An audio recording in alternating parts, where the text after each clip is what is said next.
Hello, jirra jirtu hordoftanii kookeftuu akkam jirtu bakka jirtanitti nageenyi keenya isin akka qabu jecha har'a introduction to management boqonnaa sadaffaa organizing function kan jedhu bira geenyerraa chapterii tokkoffaa introduction isaa laalle chapterii lammaffaa planning chapterii sadaffaan immoo organizing function kan jedhu irra jirra maybe partiin kun hamma tokko bal'aa waan ta'eef partii lamaan hojjechuu dandeenya so partii waan irra jalqabna jechuudha introduction to organizing kan jedhu. So, the term organization come from the organism, and which means that structure, interrelated and interdependent part. So, the organization jedhu, jecha organism jedhu irraa dhufe jechuudha. Kana jechuun dhaabbanni tokko interrelated structure and interdependent part warroonni bakka tokkotti dhufanii gaafa organization tokko yookaan dhaabbata tokko gaafa uuman we say that organization. So, the part of the component of an organization consists of a machine, main gaafa jennu in general, people jechuu isaati, machines, materials, methods, money, function, authority and responsibilities. These are the critical component of an organization. Isaan kunniin gaafa bakka tokkotti dhufan dhaabbata wayii uumuu jechuudha. Dhaabbanni maashinii qofaa miti, dhaabbanni nama qofaa miti, dhaabbanni material yookaan maallaqa qofaa miti. Maallaqni nama wajjin maashinii fi akkasumas functioning garagaraa akkasumas authority fi responsibility garagaraa hin jiru taananii dhaabbanni tokko dhaabbata jedhamu hin danda'u jechuudha. Therefore, organization is a part, the component of man, machine, material, method, money, function, authority and responsibility jechuun ni dandeenya jechuudha. The task of an organization is integrate as this component effectively for the purpose of attaining common goal. Dhaabbanni tokko dhaabbata wayii objective wayii qaba yookaan goolii wayii qaba waan inni dhaabbatuuf jechuudha. Kanaaf dhaabbanni sun galma gahinsa goolii isaa yookaan objective sanaa dhaaf hojjechuudhaaf paartiileen reefu laalleessuun hundi isaaniitu maal ta'uu qabu integrate ta'uu qabu jechuudha.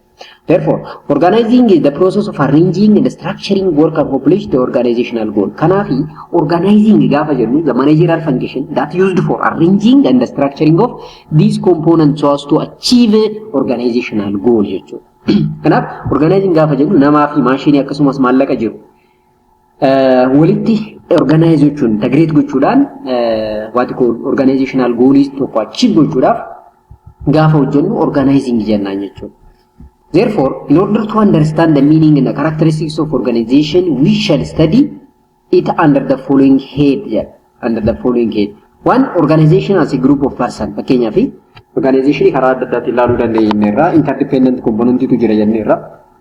Kanaaf fakkeenyaa fi as a group of persons gaafa laallu organization is viewed as a group of people contributing their effort toward the common goal.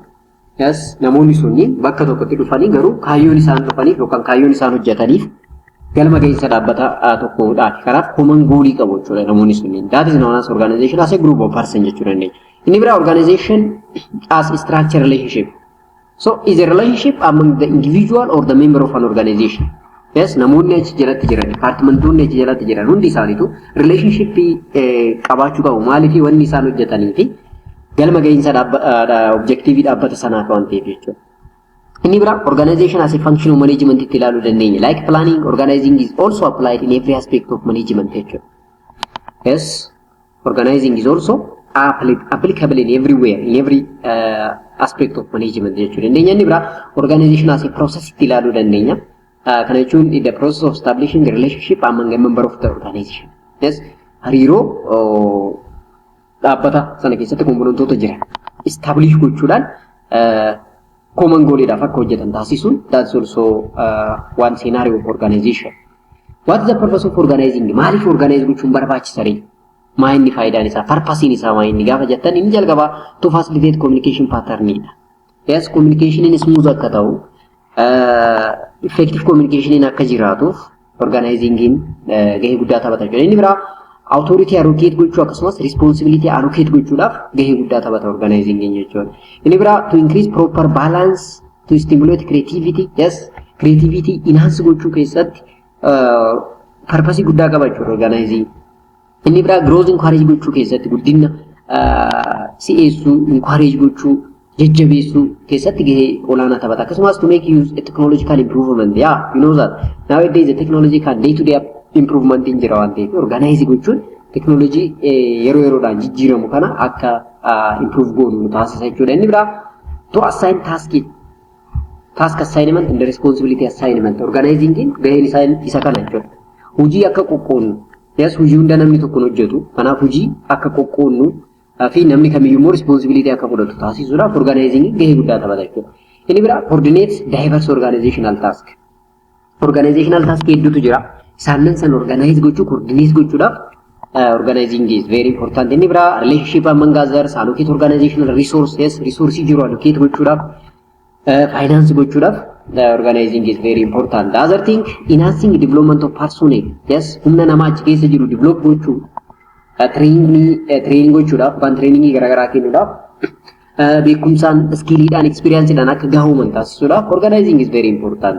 Inni biraa adaptation to change. Yes, change is inevitable jennee yeroo hundaa change jira jechuudha. Kanaaf change jiru sana adapt akka godhaniif organizing is very important. The other one is to locate decision center. Yeroo hundaa murtoon jira. Yes, murtoon sun immoo eessatti murtaa'a eenyudhaan murtaa'a kan jedhu decision center sana locate gochuudhaaf organizing is very important jechuudha. Inni itti aanu type of organization idha. Akkuma beektan organization akaakuu lamatu jira. Formal organization and informal organization jennee bakka lamatti qooduu dandeenya. Formal organization gaafa jennu the organizations are deliberately and rationally designed jechuudha. Itti dhimmamnee itti yaadnee dhaabbanni nuti hundeessinu formal organization jedhama jechuudha. Rationally on reasonable basis dha dhaabbanni sun kan dhaabbatu yookaan organization sun formal organization jechuun it is reasonable jechuudha. It is rational. But when you say informal organization, it refers to people in group association, but these associations are not specified in structure and as a formal organization. Any more deliberately, you can more rationally make an established. Simply the association of the people just shouldn't be formal, what call informal organization. Anybra formal organization is approved by the management through organizing process to achieve organizational goal or objective. Yes. Organizational objective you can goal to achieve gochuudhaaf management idhaan kan bu'uureffame kan hundeeffamudha jechuudha formal organization gaafa jedhu. Inni kun garuu it is not established deliberately like formal organization and they cannot be avoided. Wanni guddaan nuti asitti beekuu qabdan immoo informal organization avoid gochuu hin dandeenyu. Maaliif karaa adda addaatiin hiddenly establish gochuu danda'u waan ta'eef jechuudha. The other thing, it is a system with well-defined jobs and definite authority, responsibility and accountability. Gaafa formal organization taanu it is well-defined job qabaachuu. Authority isaa defined kan ta'edha. Responsibility isaanii daangeffamaadha. Accountability ni fudhatu. So this is a formal organization. But informal gaafa ta'u immoo they are natural grouping of people in the work situation based on their behavioral pattern, interest, belief and objective. Objective of the organization osoo hin taane objective of an individual irratti depend ta'a jechuudha. Belief of individual irratti depend ta'a jechuudha. Interest of individual irratti depend ta'eeti kan inni hundeeffamu informal organization gaafa jennu jechuudha. What are the common characteristics of formal and informal gaafa jennu? Mainly common characteristics of formal organization gaafa jennu formal organization are purposefully established. Yeah. Purpose tokko malee formal organization tokko establishing goone jechuudha. Kaayyoo galmaan geenyu barbaannutu jira sanaaf establish goone formally jechuudha. Inni biraa in a formal organization each employee has a delimited authority. Yes, authority daangeffamaadha jechuudha. Yes, formal organization keessatti authority already daangeffamaadha jechuudha. Namni kamiyyuu authority mataasaa qaba. Mirgaaf dirqama mataasaa qaba jechuudha. Inni biraa organizational chart is drawn always. In case of formal organization, there is organizational chart jechuudha. The other thing, position in an organization are not personal property. Yes, personal property. Ka fedhii dhuunfaa irraatii miti kan positioning namaaf kennamu jechuudha. Based on your skill, based on your job performance jechuudha. In case of formal. Informal gaafa ta'u garuu, it is a group of norms. Yes, namoonni normii wal fakkaataa qaban, namoonni fedhii wal fakkaataa qaban dhaabuu danda'u jechuudha informal organization. Akkasumas group cohesiveness purpose isaa hariiroo cimaa group jidduu jiru yookaan nama jidduu jiru cimsuudhaaf kan uumamu yeroo baay'ee argitaniidha. Fakkeenyaaf coffee group yoo fudhanne coffee ceremony garaagaraa warroonni qaban hiriyoonni waliin ta'anii gurmaa'uu danda'u. Inni kun cohesiveness isaanii dabaluudhaaf kan inni hundeeffamu malee galma geensa objective dhaabbata tokkodhaaf miti jechuudha. Inni biraa someone who is most active among others as a leader achumatti amma leaderiin based on the skill, based on their organizational hierarchy or rule and regulation osoo hin taane isaan keessa fakkeenya most active kan ta'e achumatti leaderii ta'uu danda'a jechuudha. Inni biraa graph-affine communication is a network. Yes, odeeffannoon qabatamaan osoo hin taane odeeffannoon akkasumaan yookaan olola jechuudha. Graph-affine jechuun ololaan communicationii networkiin isaanii olola jechuudha. Wanni akkanas ta'eera asiin akkas ta'eera waan akkasii yeroo baay'ee graph-affine is the way of communication networkiidha jechuudha for informal organization. Inni biraa life span isaanii akkasumas purpose isaanii short purpose. It is not long purpose. Most of the time it is short purpose qabu jechuudha. So what are the reason for the formation of informal organization? Maaliif informal organization kan dhaabbatuuf akkuma reefu dubbanne informal organization guutumaan guututti dhaabuu hin dandeenyu jenneera. Hambisuu hin dandeenyu ni dhaabbatu karaa adda addaatiin. Maaliif jennaani inni jalqabaa mutual benefit isaanii eegsisuudhaaf. Yes, bu'aa waloo yookaan fedhii waloo yookaan immoo bu'aa waloo isaanii argachuudhaaf maal godhu mutual interest yookaan mutual benefit argachuuf informal organization ni dhaabu. Inni biraa friendship isaanii cimsuudhaaf ta'uu danda'a. The need to fulfill social need yeroo tokko social need warree jedhamu fedhii hawaasummaa kanneen jedhaman isaan sana cimsuudhaaf informal groupin establish ni ta'a jechuudha.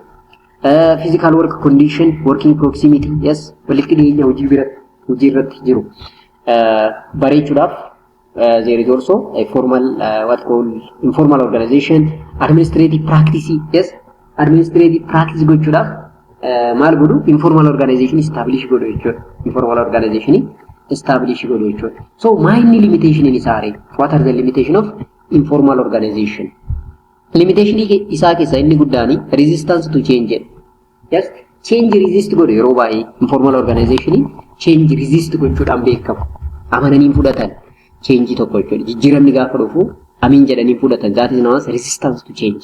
Inni biraa role conflict. Both formal and informal organization role may contradict each other. Yeroo tokko role conflict hin jiraachuu danda'a formal organization sana keessatti jechuudha.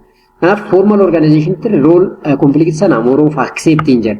Garuu informal organization gaafa ta'e contradict with each other waan ta'eef role conflicting limitation isaa keessaa isa tokko. Inni biraa rumoriidha jechuudha. Informal organization disseminate distorted information. Odeeffannoo nuti argannu odeeffannoo sirrii ta'uu dhabuu danda'a jechuudha. Odeeffannoo sirrii ta'uu dhabuu danda'a. Graph-affine waan ta'eef communication networking isaanii so rumor is another limitation. Inni biraa conformity. Some leader of informal organization they may have a hidden agenda or promote a destructive action. Yes, hidden agenda isaanii qabaachuu danda'u.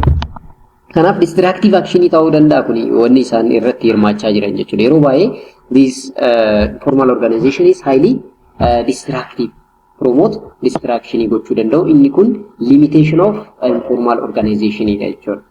So what is the organization process?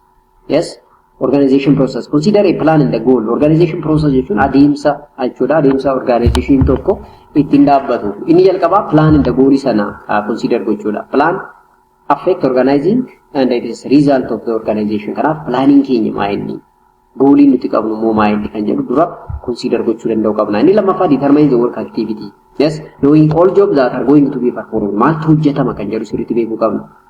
Maal barbaada dhaabbanni kun kan jedhu work activity achi jalatti jiru isaan sirriitti beekuu qabna. Inni biraa classifying and grouping activity. Grouping similar activity based on their division of labor or specialization. Yes, activity wal fakkaatan bakka tokkotti finnee group goonu jechuudha. Group goonu. Inni kun immoo activity sirnaan akka hojjetamu taasisa jechuudha.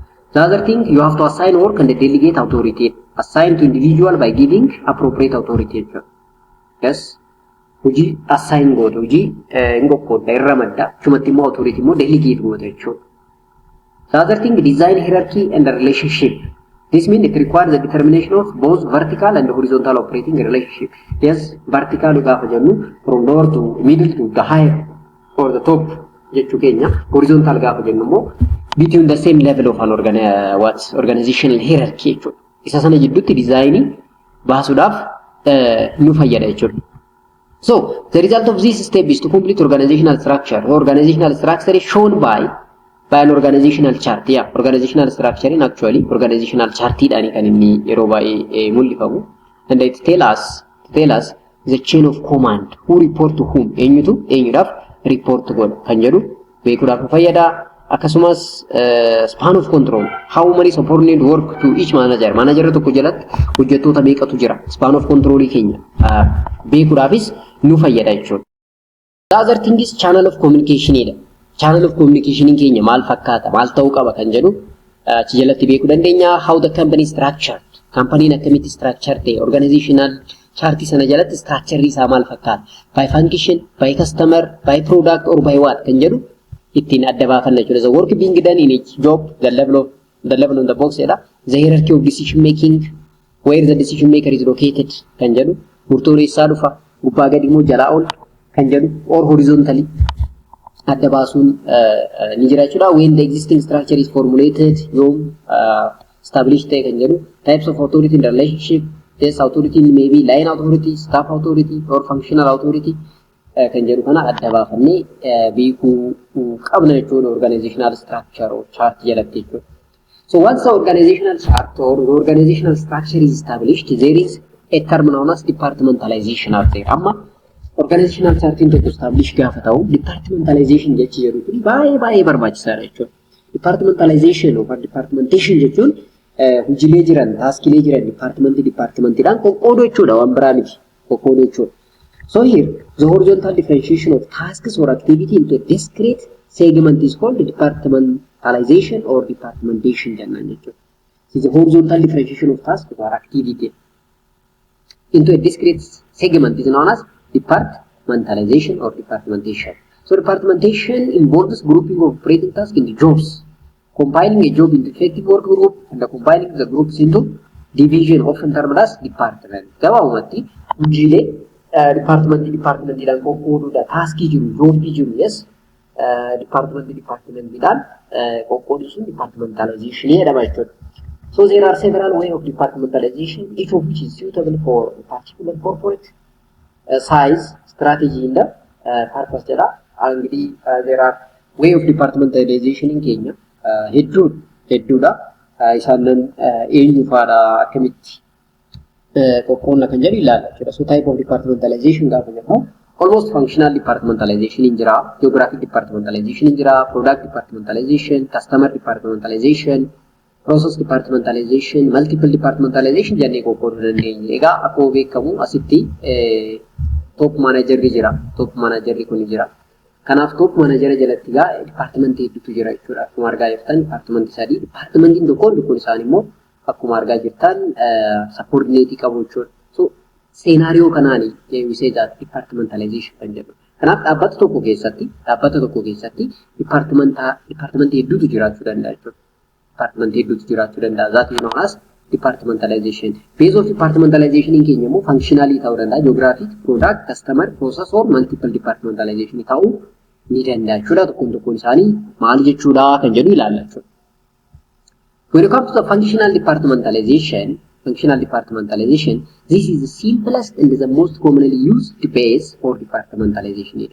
The simplest and the most commonly used departmentalization technique or base is known as functional departmentalization. Fakkeenyaaf dhaabbata tokko keessatti product department jira, or production department jira, finance department jira, marketing department jira, akkasumas human resource department jira jechuudha. Isaan hundi isaaniitu hojiin isaanii garaagara garuu dhaabbata tokkoof hojjetu yookaan objektiivii tokkoof nu barbaachisu jechuudha. Kanaaf bifa kanaan based on their function departmentalization taasisuu ni dandeenya jechuudha. The common form where activity are grouped based on similarity in function or context. Hojiin akkamitti departmentalize godha yookaan akkamitti assign ta'a gaafa jennu similarity based on similarity.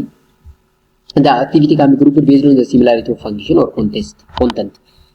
It is a grouping jobs according to the function of an organization. It is common for business firms, especially dhaabbata profitiidhaaf hojjetan business company garaagaraa keessatti kuni beekamaadha jechuudha functional departmentalization. So within each department individual perform specialized job jennaan jechuudha. Waan inni jalqaba isa kana jechuudha. Inni lammaffaa group what called geographic departmentalization kan jedhutu jira. Geographic jechuun naannoo itti argamanii departmentalization taasisuu dandeenya. Fakkeenyaaf north zone department, south zone, east zone, west zone jennee departmentalization hojjechuu ni dandeenya jechuudha. Kanaaf geographic departmentalization is also called location departmentalization jennee yaamuu dandeenya. Location departmentalization or departmentalization by territory.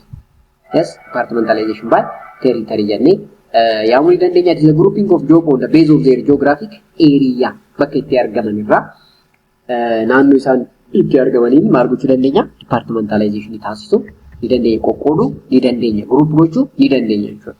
So, it's established when the company has different branches that are geographically dispersed. So, the operations are similar from region to region. Yeah, region is garagaru manualti dhufeenya qabaachuu danda'a jechuudha.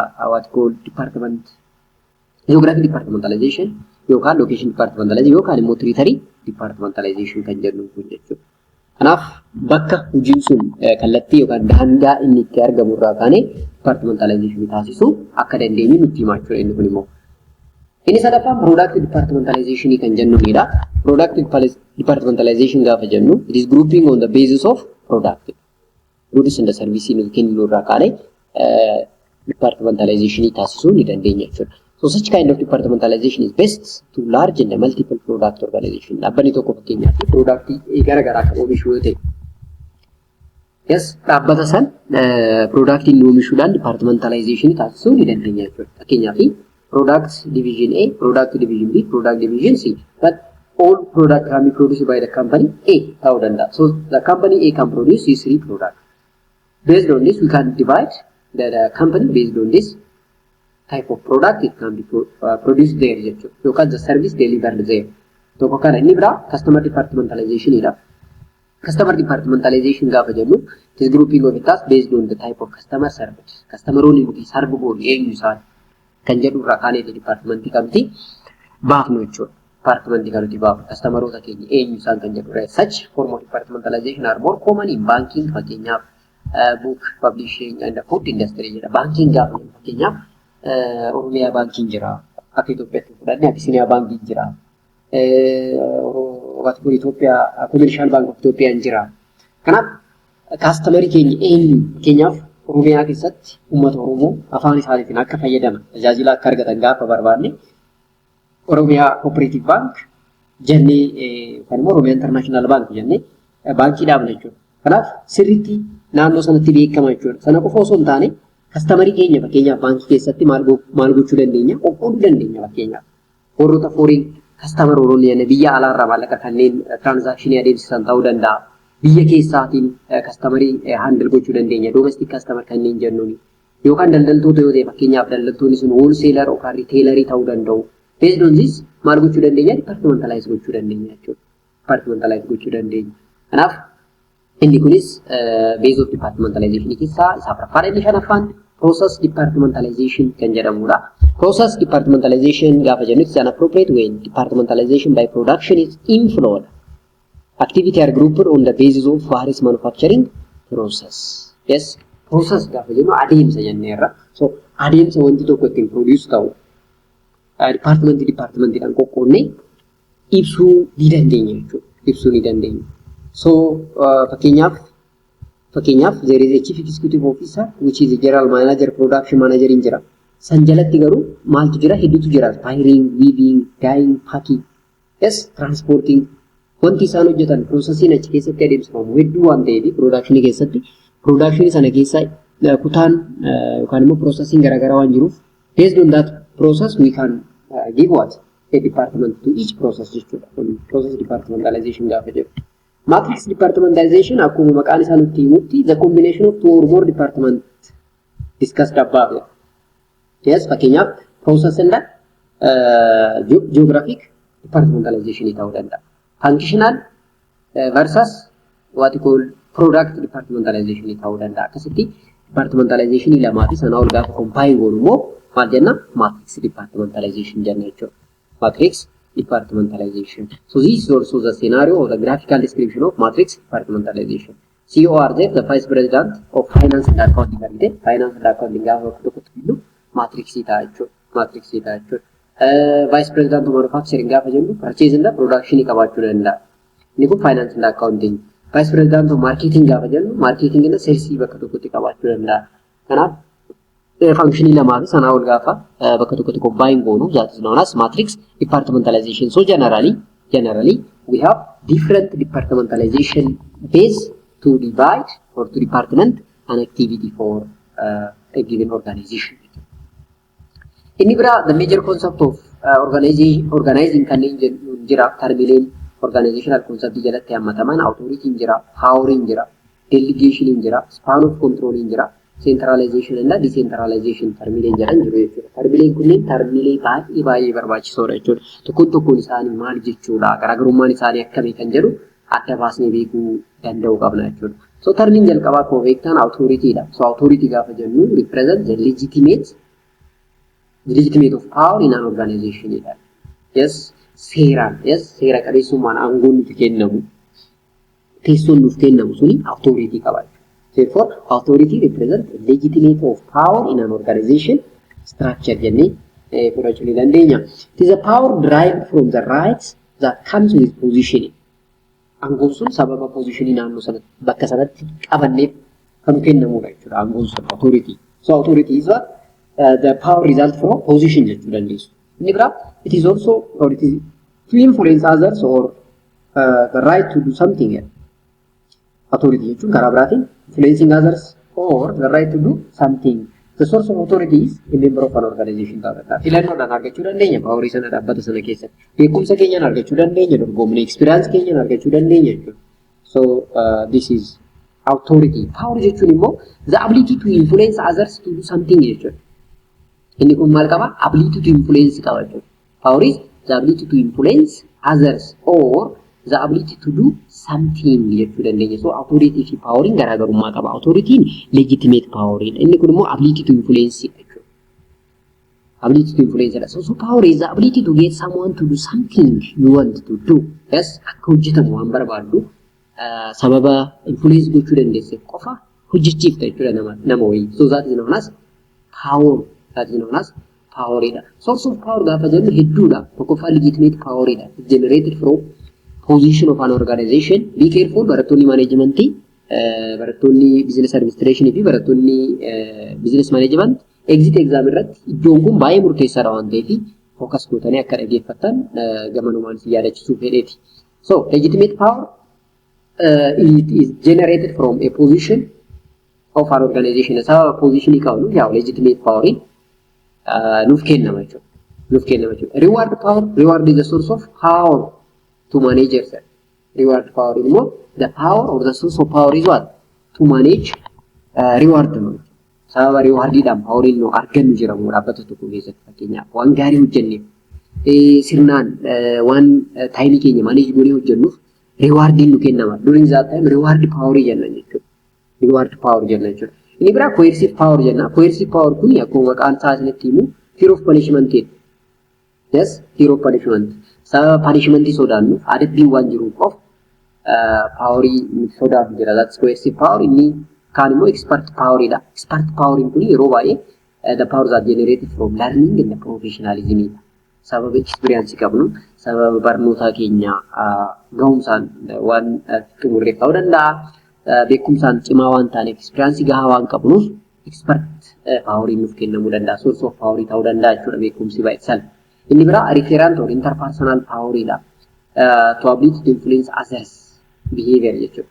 Yes, referent power jechuun especially interpersonal ability keenya, communication keenya, dandeettiin influence gochuu keenya cimaa yoo ta'e referent power or interpersonal power kan argachuu dandeenya. So we have different source of power based on the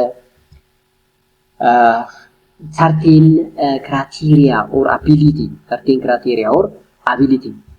Sadaffaan delegation kan jennuunidha. So delegation jechuun yaa'u bakka bu'ummaa kennuudha akkuma beektan. So karaa adda addaatiin bakka bu'ummaan ni kennama. So every manager can delegate a duty to subordinate jechuudha. Warroota isa jala hojjetanii fi delegation ni kenna jechuudha managerii tokko. So delegation have two side actually. Two side relationship qaba. Inni tokkoffaan assignerii dha managera. Delegation sana kennuudha. Assign jechuun immoo kan delegation sana fudhatu jechuudha.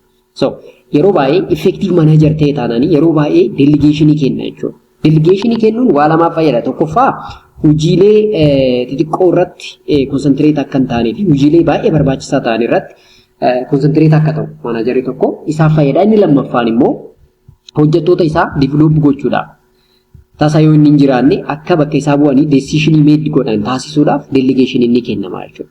Therefore, delegation occur for two purposes. Akkuma reef dubbanni jalqaba when manager are absent from their job, subordinate act on their behalf and exercise their authority.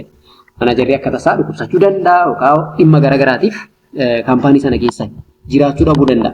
Yeroo sana subordinateonni bakka isaa bu'anii authority sana akka fayyadaman taasisa. Inni lammaffaaf inni barbaachisu managerri hojjettoota isaa gahoomsuudhaa fi dandeettii isaanii gabbisuudhaaf experience isaanii gabbisuudhaaf delegation inni kennama jechuudha. Kanaaf delegation karaalee lamaan kanaan ni kennama jechuudha. Boqonnaan sadaffaa paartiin jalqabaa kanumaan osoo dhaabbannee fi paartii lammaffaa span of control kan jedhu irraa osoo eegalle natti tola. Maaliif viidiyoon yoo baay'ate akka isin hin dhiphisiifne yookaan akka isin hin dadhabsiifne gana yoo jenne hin gaachuudha. Warroonni viidiyoo keenyaaf haaraa taatan ammas chaanalii keenya subscribe, viidiyoo keenya like gochuu hin dagatinaa jenna.